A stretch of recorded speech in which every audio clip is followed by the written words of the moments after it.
Hi friends, ఈరోజు నా వీడియోలో పాల అటుకుల కేసరి తయారు చేసే విధానం షేర్ చేయబోతున్నాను. కృష్ణుడికి ఎంతో ఇష్టమైన ప్రసాదం పాల అటుకుల కేసరి. తప్పకుండా ఇదే విధంగా ట్రై చేసి మీకు ఎలా ఉందనేది కామెంట్స్లో తెలియజేస్తారనుకుంటున్నాను. సబ్స్క్రైబ్ చేయడం అసలు మర్చిపోవద్దు. ఫ్యామిలీతో ఫ్రెండ్స్తో షేర్ చేస్తుండండి, వీడియో లైక్ చేస్తుండండి. హాయ్ ఫ్రెండ్స్, నమస్తే, వెల్కమ్ టు అనూస్ కిచెన్. ఈరోజు పాల అటుకుల కేసరి తయారు చేసే విధానం షేర్ చేయబోతున్నాను. ఇది ప్రసాదంలో ఒకటండి, చాలా టేస్ట్గా ఉంటుంది.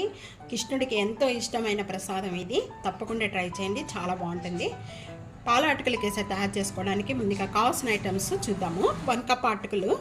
ఏ కప్పుతో అయితే మీరు తీసుకుంటున్నారో అదే కప్పుతో అన్నీ కూడా మెజర్మెంట్స్ తీసుకోండి. ఇక్కడ అటుకులు మందమైన అటుకులు అయి ఉండాలండి ఈ కేసరి తయారు చేసుకోవడానికి. ఇక్కడ వైట్ అటుకులైనా పర్వాలేదు, రెడ్ అటుకులైనా పర్వాలేదు. ఇక్కడ నేను వైట్ అటుకులు తీసుకున్నాను.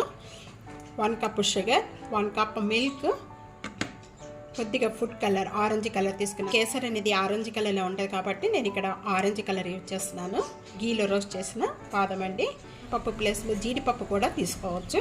ఇక్కడ మనం ఏ కప్పుతో అయితే మనం అటుకులు తీసుకున్నామో అదే కప్తో 1/2 కప్పు జీడిపప్పు, 1/2 మిల్క్, ఈ రెండు కూడా కలిపేసేసి మిక్సీ చేసుకున్న పేస్ట్, జీడిపప్పు పేస్ట్, 1 కప్పు వాటర్, 1 కప్పు గీ, నెయ్యి. ఇవి కావాల్సిన ఐటమ్స్. ఇప్పుడు తయారు చేసుకునే విధానం చూద్దాము. పాల అటుకుల కేసరి తయారు చేసుకోవడానికి ముందుగా ఇక్కడ నేను ప్యాన్లో 1/2 టేబుల్ స్పూన్ గీ వేస్తున్నానండి. ఈలోనే మనం 1 కప్ అనేది అటుకులు తీసుకున్నాము. ఈ అటుకులు మొత్తం కూడా రోస్ట్ చేసుకోవాలి. ఒక 1 లేక 2 మినిట్స్ వరకు కూడా లో ఫ్లేమ్లో పెట్టుకొని వేయించుకోవాలండి అటుకుల్ని. 1 మినిట్ వరకు కూడా ఈ అటుకులు వేయించుకున్న వాటిని స్టవ్ బంద్ చేసేసుకొని చల్లారిపోయిన తర్వాత మిక్సీ జార్లో వేసుకొని రవ్వలా చేసుకోవాలండి. బాగా మెత్తగా చేసుకోకూడదు. ఇప్పుడు అటుకులంతా కూడా ఈ విధంగా రవ్వలాగా చేసుకోవాలి. సేమ్ ప్యాన్లోనే 1 టేబుల్ స్పూన్ గీ వేసుకోవాలి. మిక్సీ చేసుకున్న అటుకుల రవ్వ అంతా కూడా వేసేసుకోవాలి. అటుకుల రవ్వ వేయించుకున్న వెంటనే కూడా 1 కప్ అనేది పాలు వేసుకోవాలి. లో ఫ్లేమ్లో పెట్టుకొని కలుపుకుంటూ చేసుకోవాలి.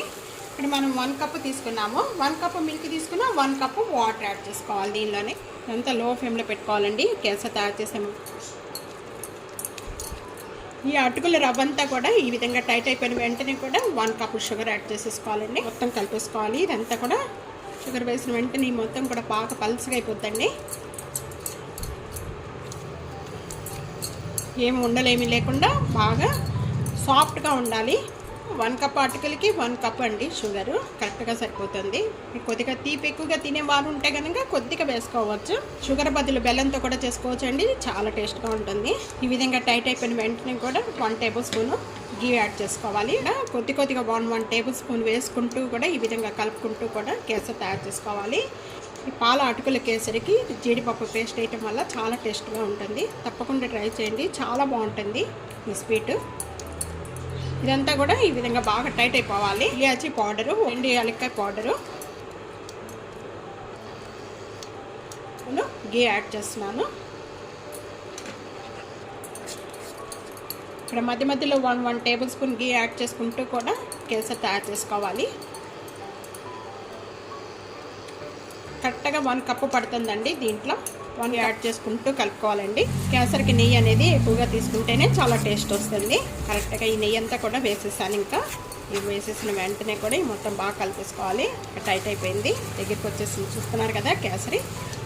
ఈ విధంగా టైట్ అయిపోయిన వెంటనే కూడా నేను రోస్ట్ చేసుకున్న మొత్తం కూడా బాదం పప్పులు. ఇక్కడ నేను అటుకుల పాల కేసరి రెడీ అయిపోయింది. ఒక ప్లేట్లో, సర్వింగ్ ప్లేట్లో తీసుకుందాము. పాల అటుకుల కేసరి రెడీ. తప్పకుండా ఇదే విధంగా ట్రై చేసి మీకు ఎలా ఉందనేది తప్పకుండా కామెంట్స్లో తెలియజేయండి. సబ్స్క్రైబ్ చేయడం మర్చిపోవద్దు. ఫ్యామిలీతో ఫ్రెండ్స్తో షేర్ చేస్తుండండి, వీడియో లైక్ చేస్తూ ఉండండి. Thank you for watching. Next video మళ్ళీ కలుద్దాం. అంతవరకు సెలవు, బాయ్.